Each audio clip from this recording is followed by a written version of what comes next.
Blog Talk Radio.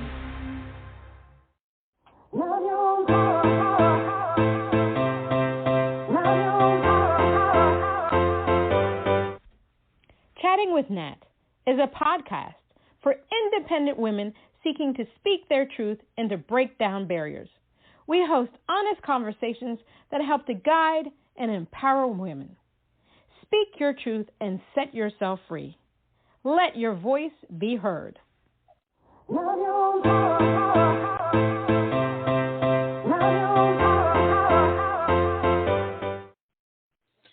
everyone, this is Chatting with Nat. C'est Natalie Shaw, it's Natalie Jean, and today we have the honor of having country pop artist Jessie Haines. Jessie Haines is a country pop artist whose infectious songwriting is quickly gaining momentum worldwide. Her songs and performances are authentic, heartfelt, and sincere, drawing influence from her songwriting heroes, including Fleetwood Mac, the Allman Brothers, and John Mayer, to name a few. Her debut album, The Phoenix, is a concept album which follows the arc of addiction to a toxic relationship and her resulting healing journey, and will be released through 2023. Let's give her a round of applause.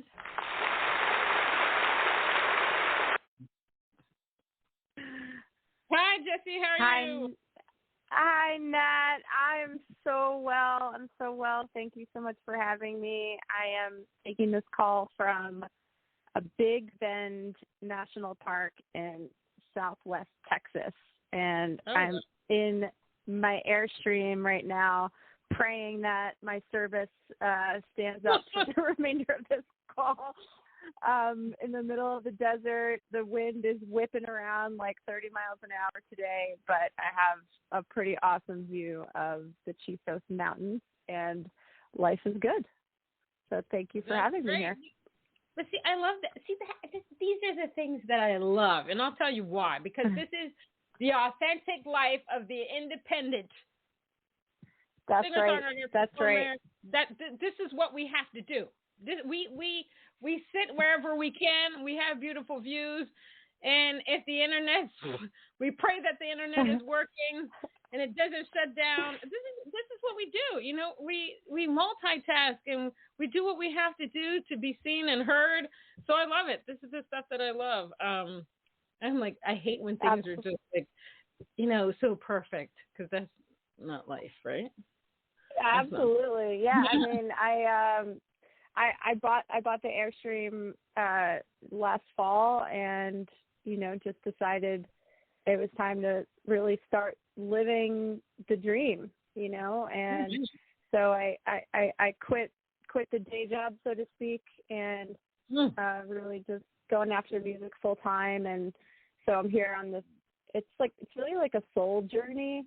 And everyone keeps asking me, like, well, what's your plan? And I'm like, the plan is no plan. The plan is no plan. I've never had no plan, I don't think, in my life. You always have from grade school to high school, then college, then after, there's usually some kind of like a 5-year plan. But my idea here is just to kind of like break out of all those boxes and just get to know myself better and be uncomfortable. I mean, it's glamorous in theory to do this, but I just started, and it's actually very much out of the comfort zone. You're far away from home, you're far away from people that are like your security blanket. And you're just kind of like figuring things out on the fly, and it's pretty wild so far. But I'm really loving it. And also, like, part of the point was for this to be a songwriting expedition, right? To get some new influences and just get some new feelings and spark some inspiration there. So it's pretty cool so far. Yeah. Now, I love to ask this question. I mean, how have you been now since the George Floyd elections, Roe versus Wade, tsunamis, earthquakes, assassinations, cicadas, what was it? Measles. I think. Hell, there's a new strain of gonorrhea. Mass shootings. Women still having to fight for their rights. Who is it? Polio made a comeback. How RSV, COVID had some babies, pandemic. How have you been dealing with all this crap? I don't watch the news. I don't watch the news. Well, then that's a good way. Not that I'm like want to be under a rock at all, but right. But I no, I mean that's the truth. I literally don't watch television. I don't watch the news. That helps my mental health a lot. I think we could go into a whole history talk here, but we could trace humanity back and back and back, and right. there's always been some shit. There's always been some shit. I'm not sure if it's worse now or if it's the same as it was, hundreds of years ago or even thousands of years ago. We've had mass genocides, we've had wars, we've had, we can get crazy here and go back to the Roman Empire and go back to the Vikings. There's always been some shit. Humans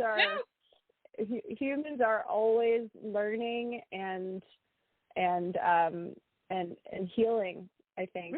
And I'm an optimist, I think. I try to not really focus on the negative so much as the positive and the healing work that we can do and the positive change that can happen. So I don't know if that sounds so geeky or what, but no.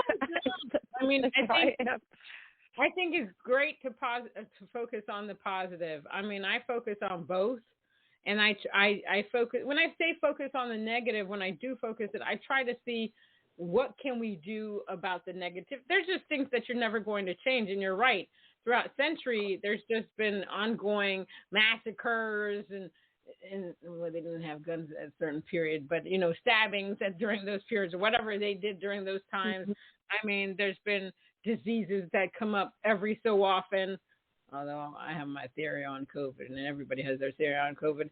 I mean, it's just surreal. COVID was just surreal because when you think of things like this, you think of, back in the 1800s or back in the 1900s. You would never think with all the technology that we have out today that something like this could just happen where you just shut down, Yeah.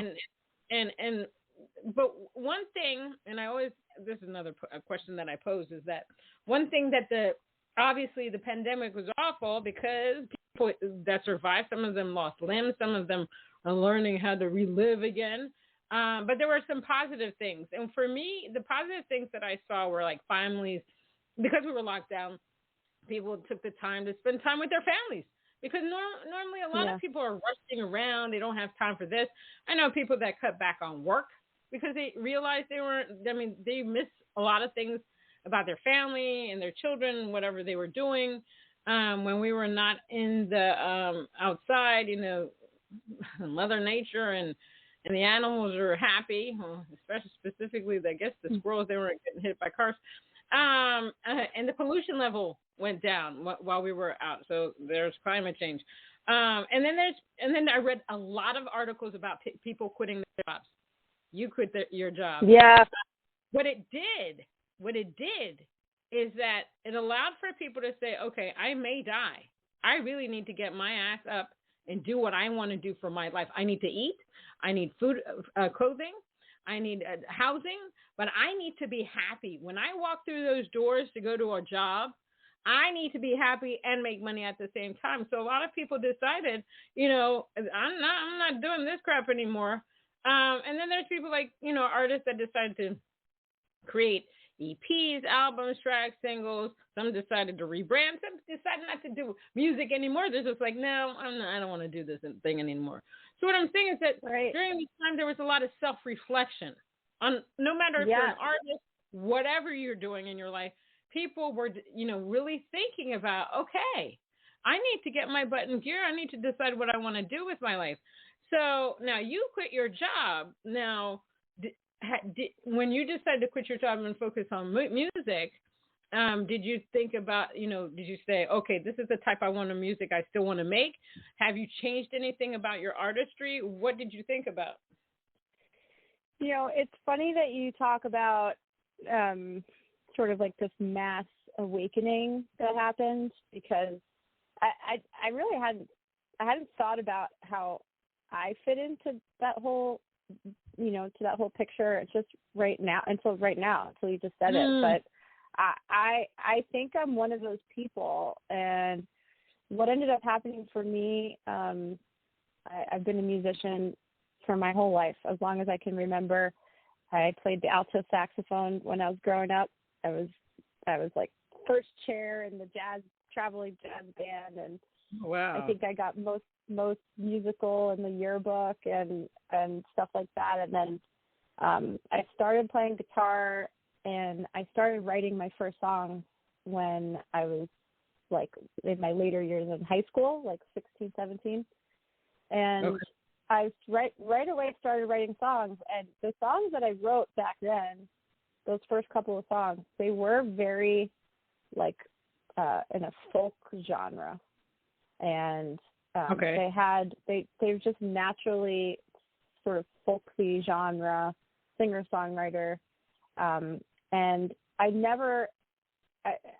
right away I had some like major label opportunities back then, and I ended up deciding to go to college instead because of how the music industry was.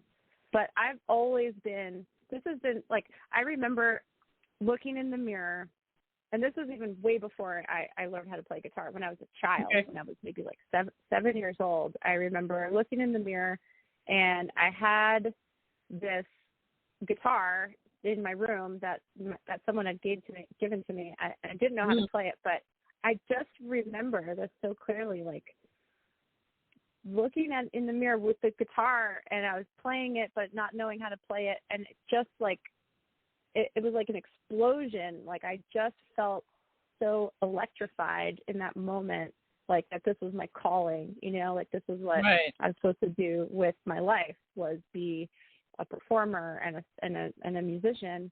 And that feeling never went away. And I've, even after I started writing songs, I did end up going to college.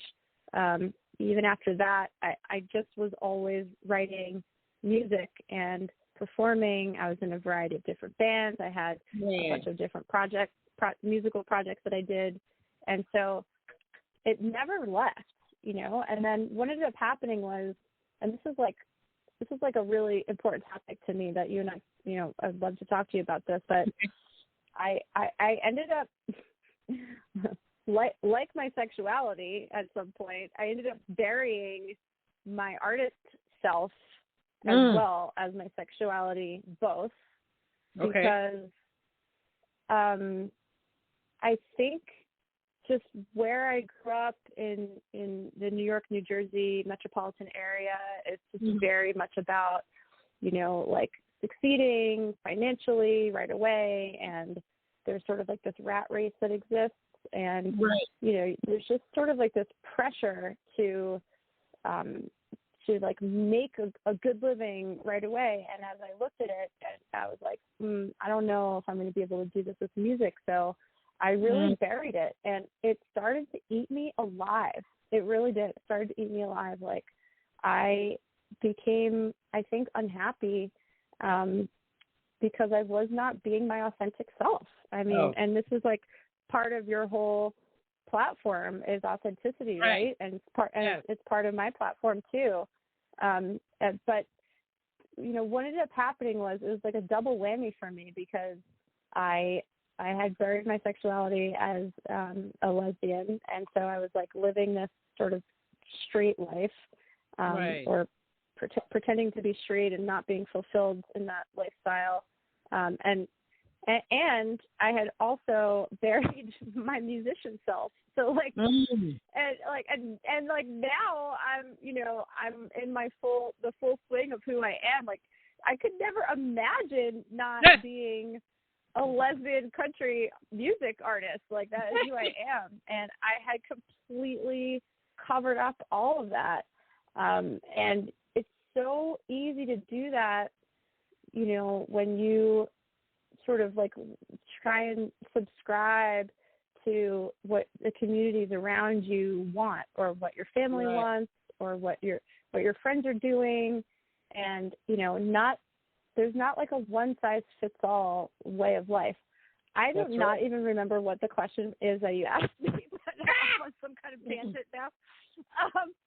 But anyway, we're talking about COVID, but yeah, but I think I'm one of those people, is like during COVID, I do believe that I had a spiritual awakening, and I was like, what am I doing with myself? Like, this is not the life that I was meant to lead. And I had written some of these songs. One of them I had written long ago, but the whole album I wrote during COVID, and you know, within the past year. So like within the last 2 years, I think I wrote the whole album. And it, you know, the album is a concept album, and it's written in real time. It follows the arc of my relationship, which was a toxic one, even though I cared very deeply about this person. And yeah, I mean, I think what COVID did for me, I see it all around. A lot of people went through this, right? A lot of people had this kind of like awakening and sort of woke up and figured out, because we were robots, right? We were like, we were all asleep. We were just like asleep at the wheel, just like going through the motions. And you know, you don't even have a chance to stop and look around and take inventory of your life all around you, not just work, friends, family, relationships, all the toxicity, drinking, whatever it is, bad food, you know, whatever it is. It's like you didn't have the time. And then when COVID hit, you were sort of stuck with yourself. To deal with yourself, to deal with your anxieties, to like, you had all of a sudden time to take inventory and put your life down on paper and really analyze it and say, like, what the hell am I doing? You know, like the days are numbered here, you know? Exactly. Well, kudos to you for coming out. I don't know why people have to come out. I mean, it's just heterosexuals don't come out and say, "Hey, I'm straight." I know. It's just a crazy. I mean, and I was talking to a friend of mine today about the whole. I mean, some of the stuff nowadays you have to go and Google because you're not understanding what. There's so much out there. Like we were talking about pansexual. Somebody mentioned that that's what they were, and my friend had to go Google it because she's like, I didn't even know what that was.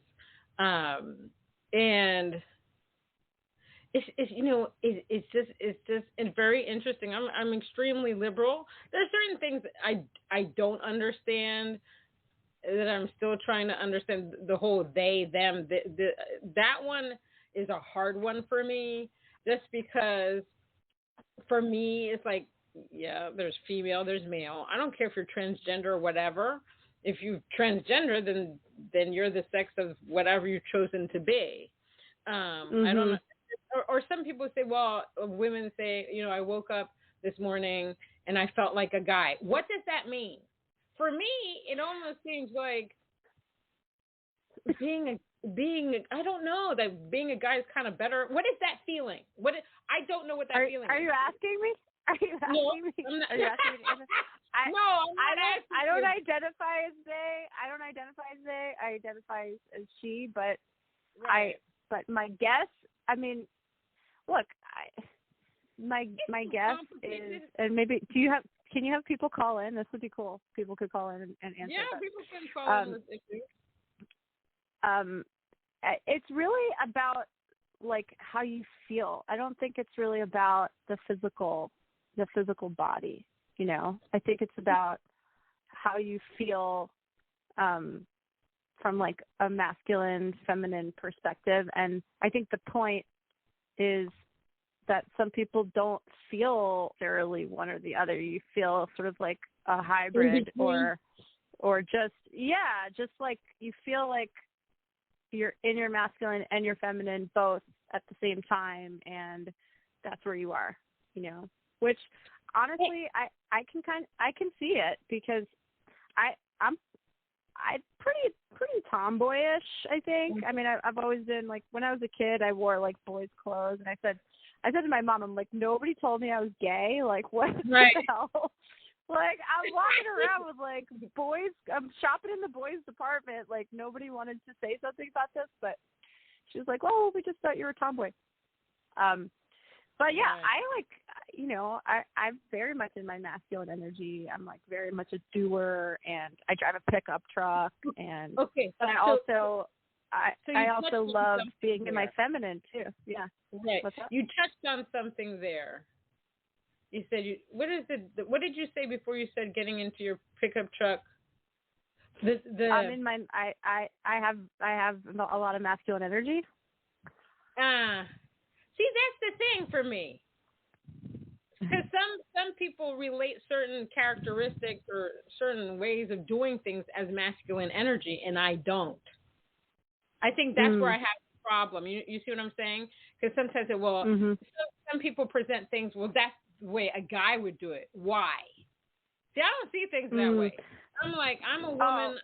You know what I mean? I can do things. It's not just because a guy has done it that it's a guy thing. I'm trying to get to a point where we can see that it's not one specific sex thing. That's why when I get confused when a person says, well, I feel like a guy, you know, it's more into my male energy because I'm like, whatever a man can do, I can do too. So I'm not into that whole vibe of, well, the guy does this and the woman does this thing. You see what I'm saying? Yeah, but check this out. But when we say masculine energy, it doesn't mean, I'm not talking about man. So like women have both masculine energy and feminine energy. Right. Men have both masculine energy and feminine energy. So we all have both. We all have both types of energy, and they behave differently. And this is a whole other talk. I'm not an expert on the energies, but I am a little bit. I'm in tune. I'm in tune. I know that masculine energy it's very much about doing, and sometimes pushing, sometimes forcing. Aren't women like this too? But isn't the feminine energy? Yeah, that's women. That's women in their masculine energy. So we live in both. You know. So here's the thing. You said that's women living in masculine energy, and what I'm trying to say, and this is, I'm going to have a talk. I'm going to have a podcast on this. Why can't that just be? Yeah, because it's very interesting to me. Why can't that just be feminine energy? Why does it have to be living in that masculine energy? You see what I'm saying? It's the way the universe was created, baby. It's the way the universe was created. The universe decided this. You just made my point. This whole, they, them, whatever, blah, blah, blah. There's no point to it. I just don't understand it because I don't believe in the whole. I believe in feminine and masculine energy. I do believe in that, but it's when somebody says the characteristic of a masculine energy. I said, well, why not? Why isn't that feminine energy? That's the part where it's all confusing to me because I'm like, the female. I think you should have a show on this. I think you should have a show on this topic. You're making me happy. I am going to have a show on it because I would like somebody to really not make me understand. I would like to, because I'm open-minded. I'm extremely open-minded. I think people need to be happy. People need to do what they need to do, and at the same time, people need to understand that some people just don't get it. It's not for them. And I'm all about agreeing to disagree and stuff like that, and I'm all about willing to learn about the masculine, the female, and why one is one way, one is, or somebody feels this way. For me, it's actually very fascinating, very fascinating. But I think the overarching theme here, though, is how beautiful it is that we have, like, right now in world society, you know, all around the globe, that there is open space. I just think there's so much more open space with the internet, and especially with social media, for people to just be who they feel they are, you know. And it goes back to what you said, like the very first thing, like, for people to just be their authentic selves is, and I think that's really the most important thing to drive home here is. I agree. 100%. Is that, you know, there's just so much beautiful open space that exists now for people to be who they want to be, you know. And I agree. As long as it's safe, you know, as long as it's physically safe and emotionally safe for them to be who they want to be, you know, in their particular circumstance. Because I know there are some different cultures around the world that are not as tolerant. But you know, if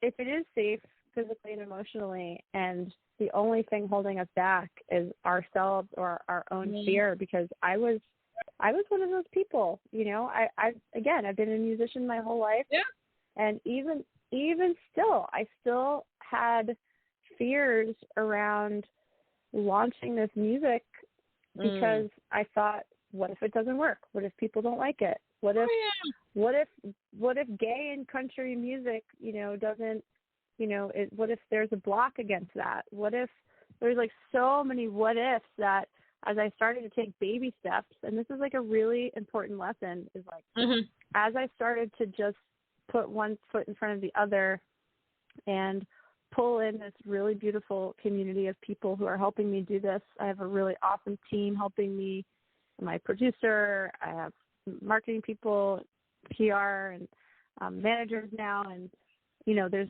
like a little village that we have here that is pushing this music out, and you know, this was all created like one little baby step at a time, but I was scared, like I didn't know how it was going to be received. I didn't know if it was going to work. I didn't know if people were going to like the song. I didn't know if people would like me.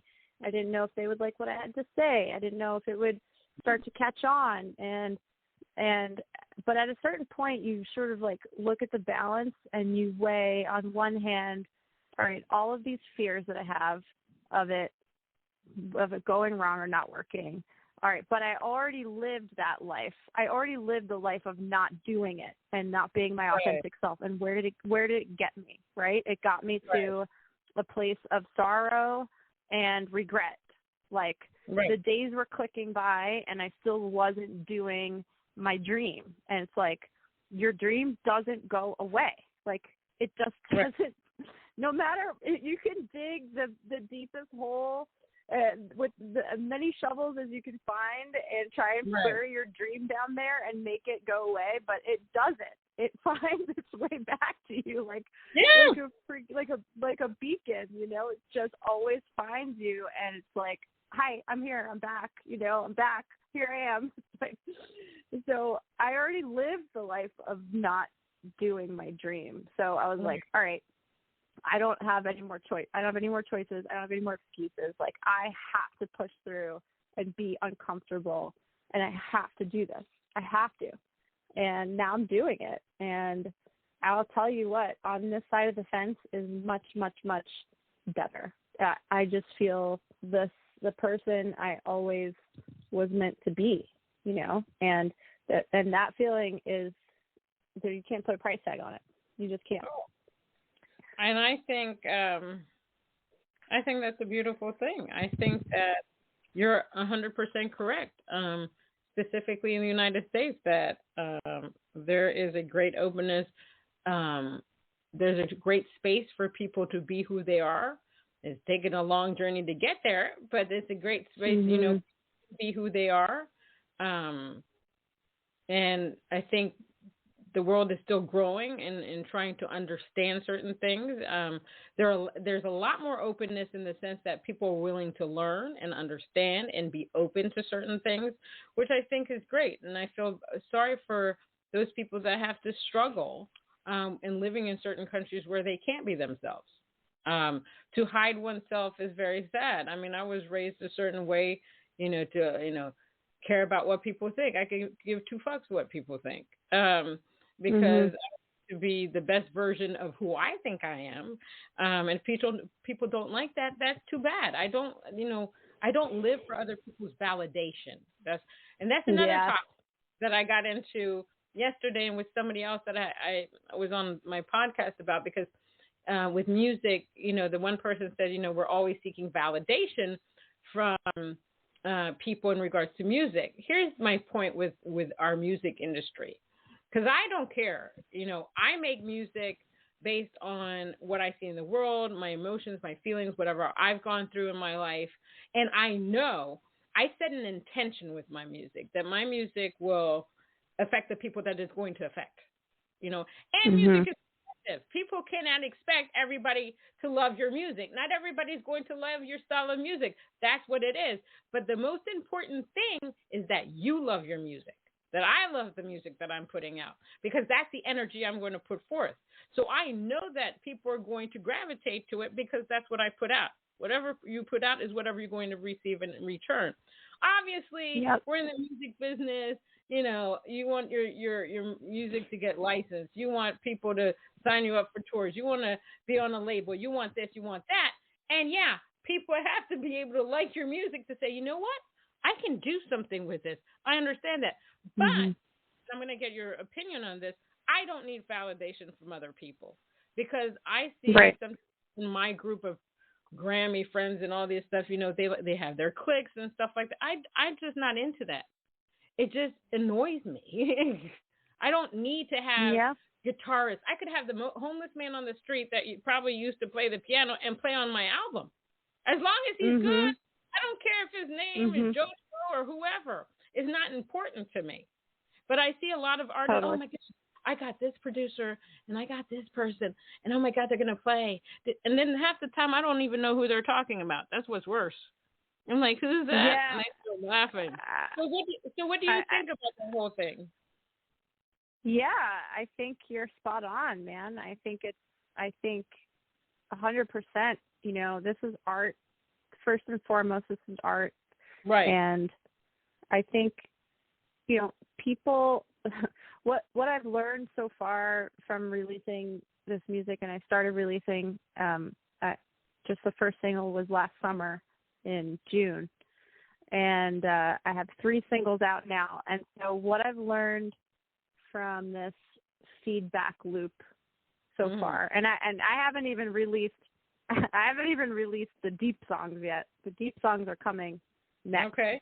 The ones that are out are more light and fun and not as like emotional or reflective. But point is, people can feel me in the songs already. Great. They report back to me. They're messaging me. They can feel me. Like, they already know that I went through some shit last year just based on these couple of songs that I put out.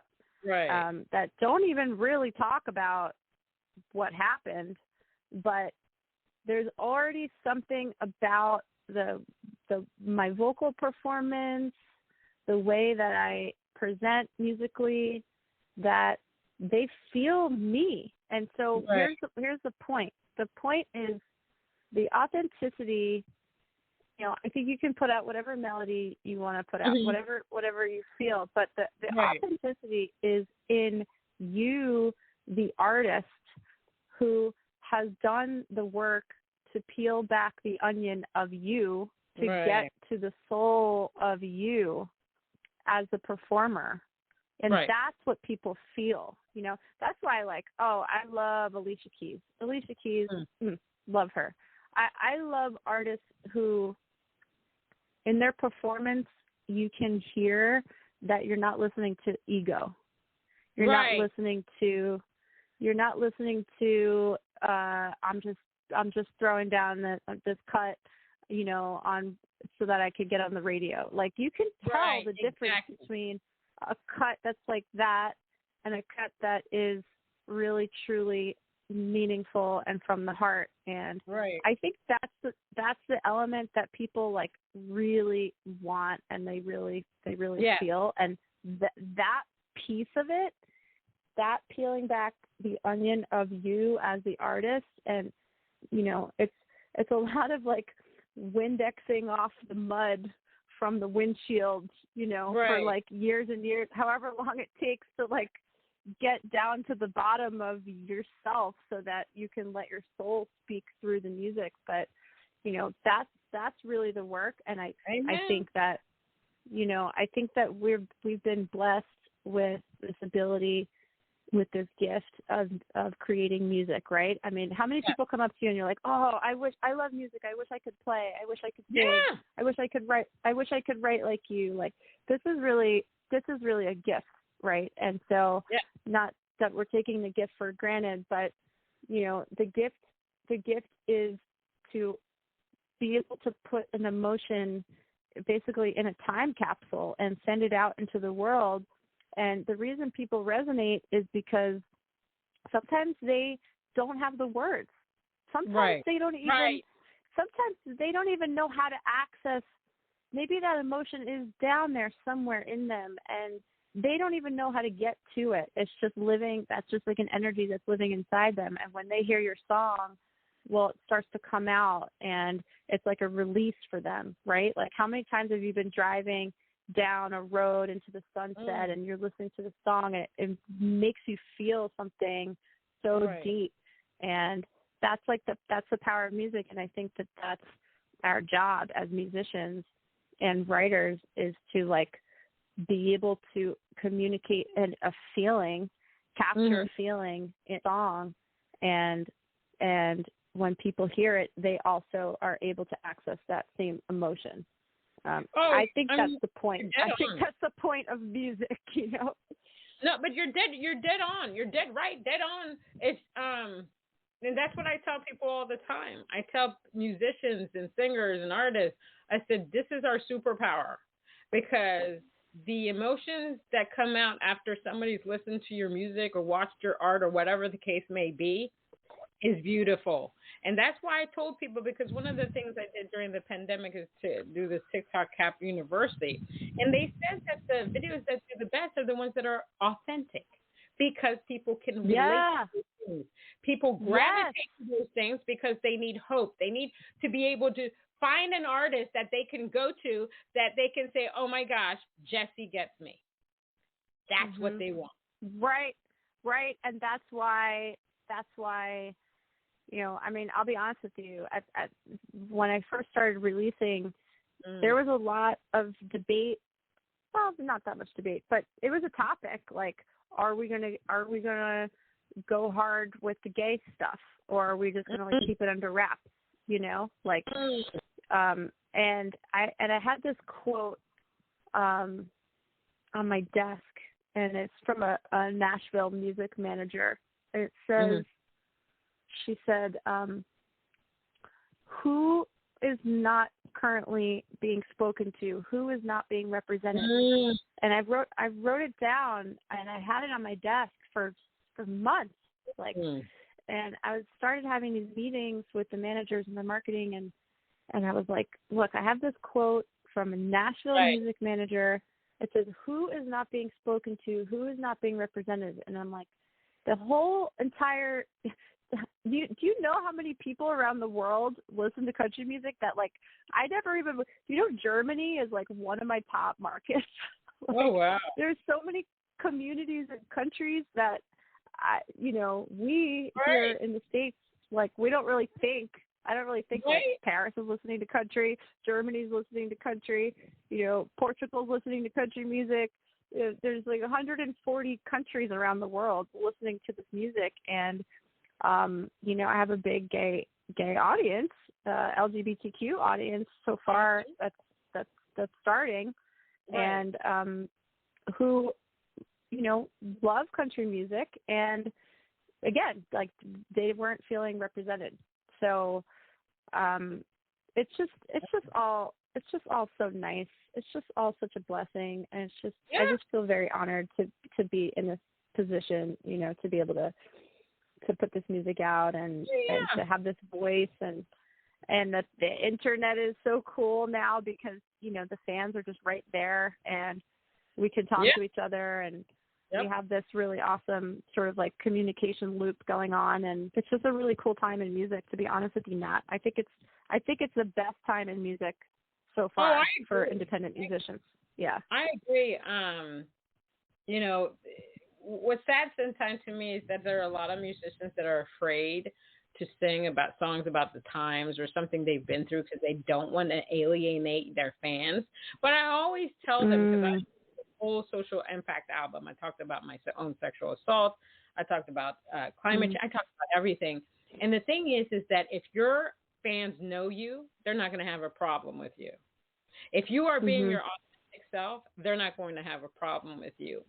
What happened during the pandemic also for artists is that more people had the time to listen to independent artists because we're on all these social media platforms. They're like, oh, let me check this person out. Oh my God, they sang about this. This is really cool. Oh my God. Because now even for me as an artist, when I'm listening to music, I listen to the lyrics. I want to see that artist in their music. I just don't want to hear a song. Okay, they just did that for radio. I want to see and hear a deep artist. It's like, you know what I mean? So when it's time to vote in the Grammys and stuff like that, I need to see you in the art. Don't tell me you had Joe Schmo on your album because I could give two F's. But I want to know. I want to hear your soul. Give me your soul. That's what I want. I want to feel goosebumps. Yeah. I'm like, oh yeah, my God. Girl. This is and speaking of that, we're going to play one of your songs here. What do I have here? I want to hear about this little black dress. Tell me what that's about. This is the opposite of everything we just talked about. This is you should play. Do you have I Love You? You should play I Love You right now, because that one is really more about. I can upload that. She's, Melissa sent it to me, but she sent it to me as a M4A. So I'm gonna download it, but then I have to convert it to a. All right. I don't want to put you through that. No. I can do that real quick here. But we'll play the black dress first, and then we'll play the other one. So you can tell me what the little black. So while you're doing that, I'll tell you about Little Black Dress. So Little Black Dress. I love this song. This song was written a long time ago, actually, and the song is about. It's about being single. It's about going out and. You know what? Actually, I take it back. This song is about what we've been talking about, because it's about going out and being your authentic self and not giving. Can I curse? Not giving a fuck. Go ahead. Yeah, you curse all you want. It's about. We actually did a music video for this that's going to be launching soon, and I'm so excited about it. And the music video really, I think, does a good job of reflecting like the heart and soul of the song. The lead girl in the music video, who's not me, I'm the band, and the lead girl comes into the bar, and the bar is kind of like people are just hanging out, and it's not really very high energy in there, but she gets in there and she just alchemizes the energy in the place, and she is flying solo, and she just alchemizes the whole place with her positivity and her fun and her vibrance and her high energy. And she sort of like twirls around the bar, flirts with everybody, guys and girls, dances with everybody. And by the time she leaves, the bar is bumping, and she has like basically sprinkled her magic pixie dust on everyone. And that's really what the song is about. It's about femininity. It's about, it's about being in your power as a woman and not needing anybody or anything, to have fun. really, and to be your independent self. All right. That's Little Black Dress. Yeah. Let me play it.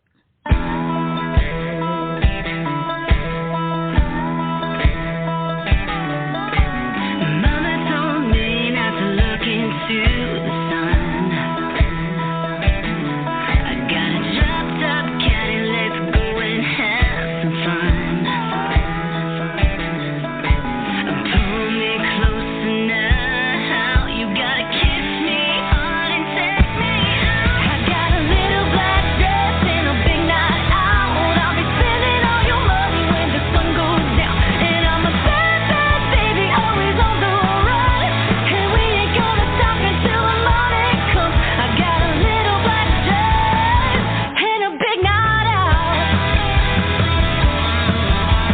Papa told me you gotta go get what you want. I got my high heels on, but I ain't no Vivian song. Pull me closer now, you gotta kiss me hard and buy another round. I got a little black dress and a big night out. I'll be spending all your money when the sun goes down. And I'm a bad, bad baby, always on the run. And we ain't gonna stop until the morning comes. I got a little black dress and a big night out. Take it over now, yeah. Take it steady, let it go now. I got a little black dress and a big night out. I'll be spending all your money when the sun goes down. And I'm a bad, bad baby, always on the run. And we ain't gonna stop until the morning comes. I got a little black dress.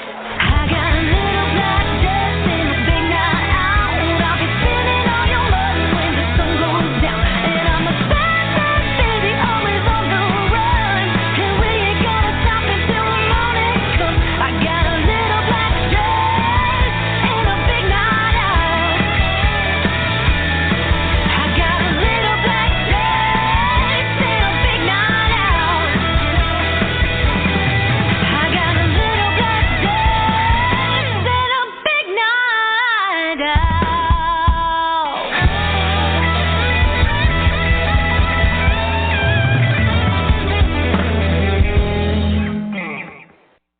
Yeehaw! Mm-mm. Love that.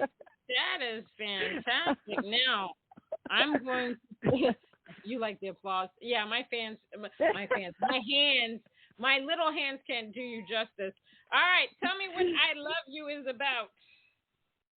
I love you. Yeah. So totally switching gears from Little Black Dress. So as far as the way the album is laid out, Little Black Dress would be the first cut, and then The Way You Kiss is when I met my partner. That was like a very lusty feeling. And then I Love You is written in a time when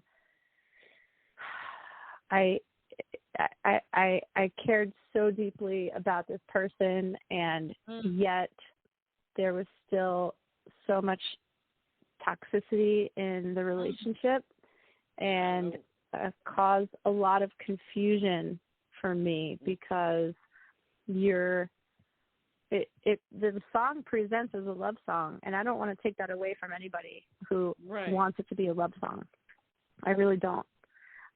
But people want to know the truth of the song, and so the truth of the song is really, it's about, trying to work out internally that you're in a toxic situation, and it's really hard because you care about this person. It's actually more of an addiction to them, and we could even argue that it's like a trauma bond to them.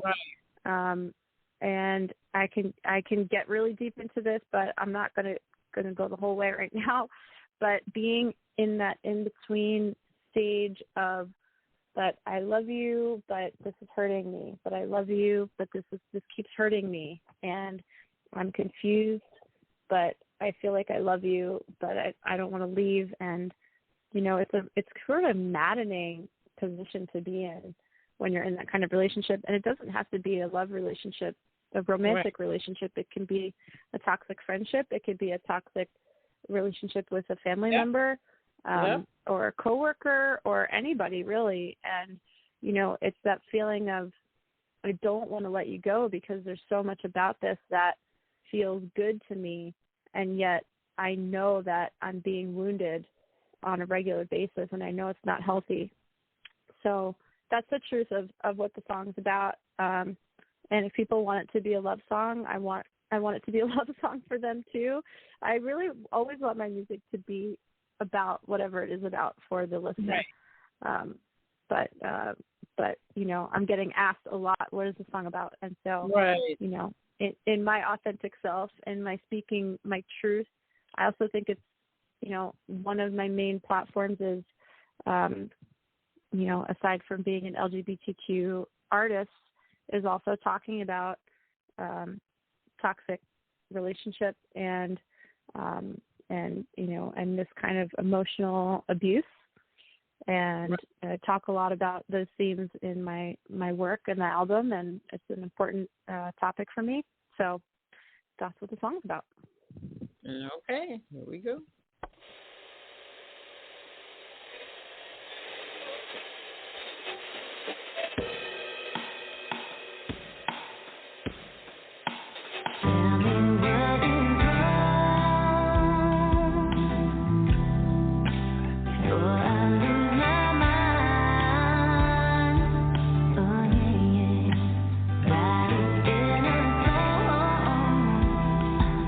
Ooh,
beautiful. That's a very beautiful song, and I can relate. Oof, There we go. sometimes- There we go. I really love that track. The band really, it's just such a beautiful track. I'm so proud of it. Now, you have an upcoming album, The Phoenix. Tell me about that. Where are you in the creation of that? Yeah, so these songs that we just listened to are off the album. We're actually releasing each song individually, one by one. So what we've heard so far is The Way You Kiss was released first, and then Little Black Dress was released second. On the album, those two will be swapped. And then I Love You is the third most recent release. And then the story continues on in the album. It goes through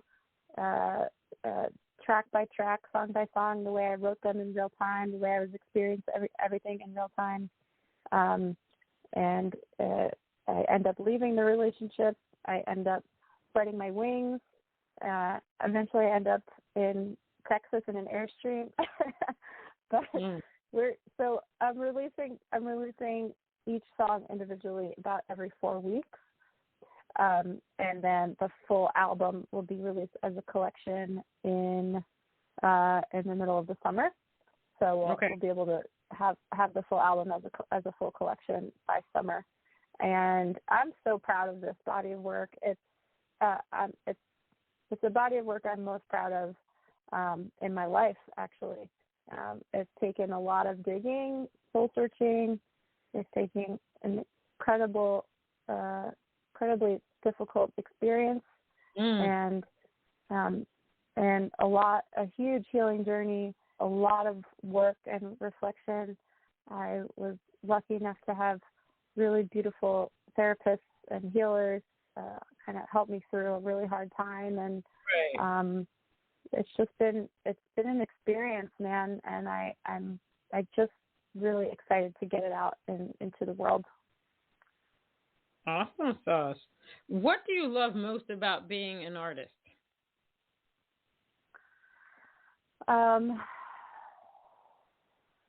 There's no other feeling, and I know that you'll relate to this, but there's no other feeling that's quite the same as when you finish writing a song.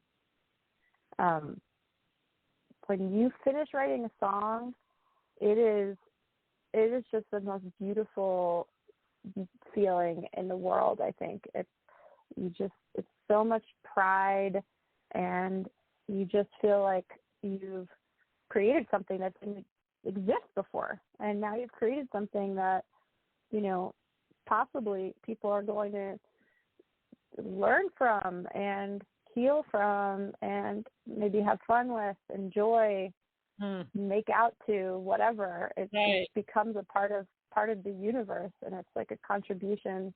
Those are like my most proud moments, I think, and I just feel very blessed to be able to, I don't think these are my ideas. I think they're like universal energy that is coming through me, and sort of like a channel. And I don't know, I can't say exactly where they're coming from, but I know it's the energy of the universe, and I know that it's coming through me. And because sometimes melodies will just show up in my head, like I'll be in the shower and I'll have like a full song in my head. Like I didn't try to put it there, it just showed up there, and suddenly I'm singing a whole song with lyrics and everything.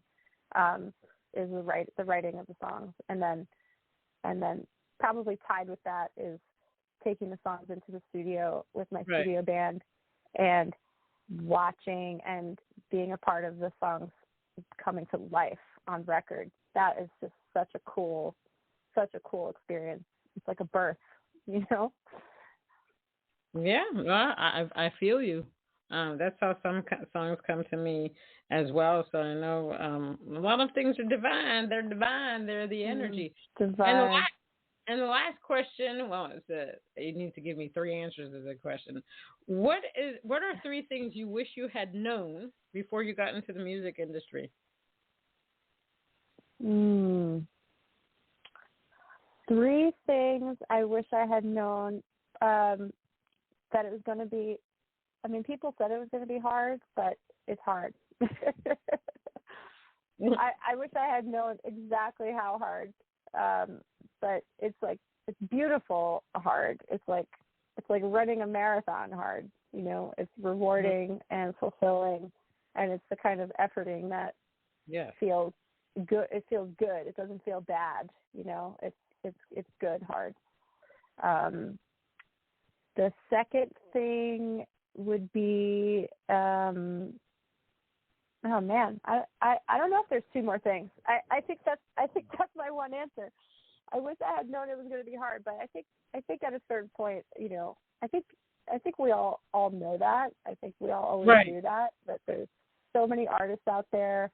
But to be honest with you, Nat, I mean, my experience so far has been, in today's music industry, it's been really, really beautiful so far. I think, you know, talk to me next year and the year after that, and I'm sure I'll have lots of different answers. But up until now, everything that I was afraid of or that I thought might happen has not happened. And, you know, and even as far as like, you know, the LGBTQ and the gay and country music, lesbian and country music, all of that stuff, honestly, I have ads running on Instagram. I've got articles out. You know, the rainbow flag is flying everywhere, and I really, out of thousands and thousands and thousands of love messages, there's only been like 1 or 2, like not even hate messages, just non-tolerant messages, and just 1 or 2, and that's out of the whole internet. And I just can't believe that's what it is, you know. You would have thought that there would have been so much more pushback, or, you know, and even the people who told me like, well, I don't know if you're going to be painting yourself into a corner, and, you know, by talking about this, and I was like, fuck that. I'm authentic. This is the whole point. I want my fans to, if they take away anything from me as an artist, what I want them to take away is to be their authentic self. You know, Amen. And that's the truth, and speak your truth and be your truth and live your truth, and that's the only way. And I've been pleasantly surprised at how much love there is. And I think we could like take the whole conversation full circle back to the very, very, very beginning of the talk, you know, talking about like everything that's wrong in the world, and you know, but my experience here with Little Chapter is, there's so much love, though. There's so much love. And the news doesn't talk about all the love. But I'm here to report that I will be the love news. I'm here to report love in the news and tell you there is like 99.9999% love.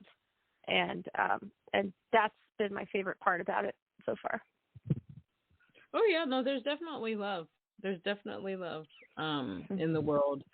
And whenever I need a break from the chaos, I actually send my call me. I'll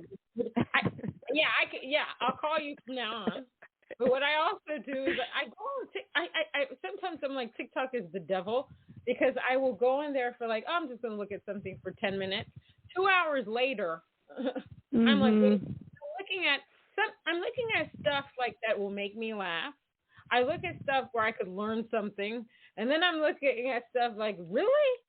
And then, you know, I have my own TikTok on there and stuff like that. But or else I'll look at animal videos, because I love animals and I have cats of my own and stuff like that. So those are the things that I focus on when I need to decompress from the world.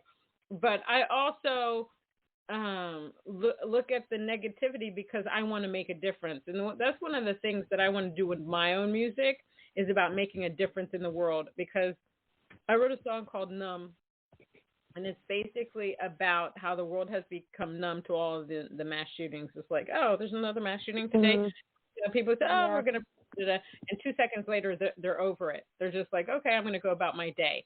And that for me is very tragic. The United States has become extremely shameful with all these mass shootings, and all they can say is the same damn shit every single time. Something needs to be done. So I like to be proactive. I don't, wallow in the negativity, but I try to figure out solutions and how I can get people together and say, okay, what are we going to do about this? Because sitting and staying stagnant about this just doesn't make a difference. So, right. And that's why we both can agree that we can do great things through our music, get messages out through music, and I try to get people that don't understand. I want people to say it's not about changing people's minds, but it's about getting people to listen and just see a perspective on things. That's all I ask. I think that's the magic word is perspective.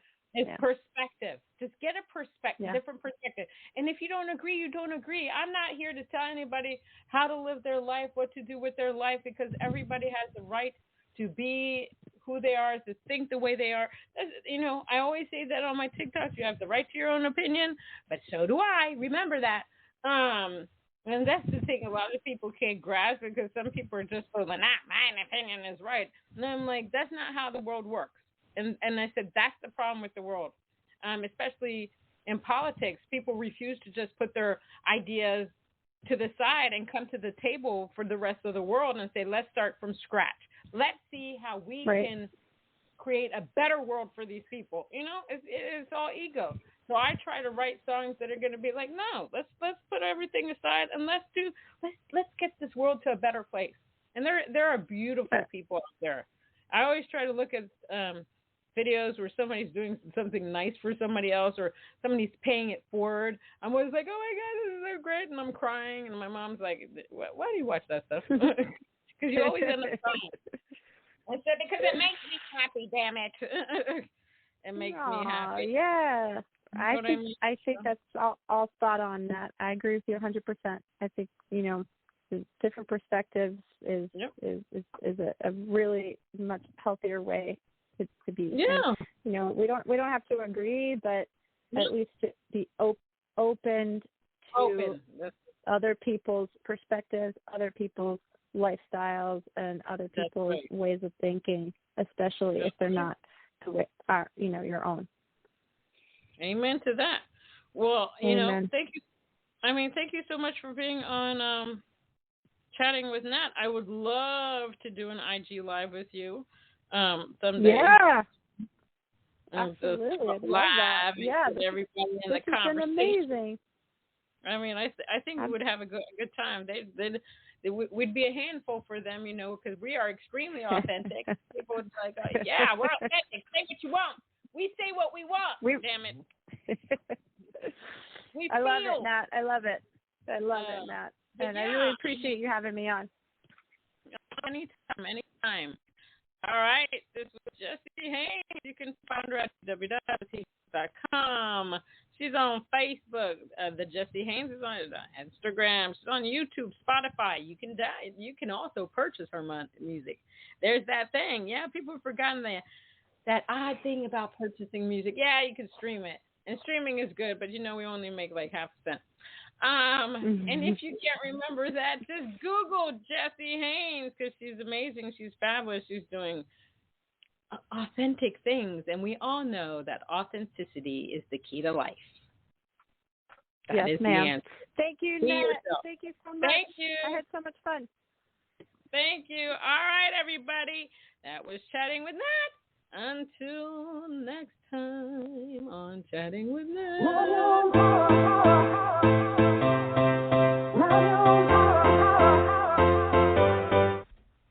Chatting with Nat is a podcast for independent women seeking to speak their truth and to break down barriers. We host honest conversations that help to guide and empower women. Speak your truth and set yourself free. Let your voice be heard.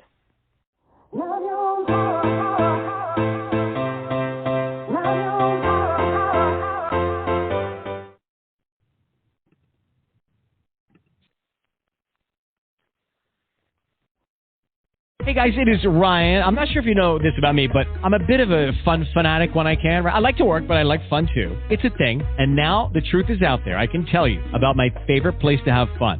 Chumba Casino. They have hundreds of social casino style games to choose from with new games released each week. You can play for free anytime, anywhere. And each day brings a new chance to collect daily bonuses. So join me in the fun. Sign up now at ChumbaCasino.com. No purchase necessary. VGW Group. Void where prohibited by law. See terms and conditions. 18+.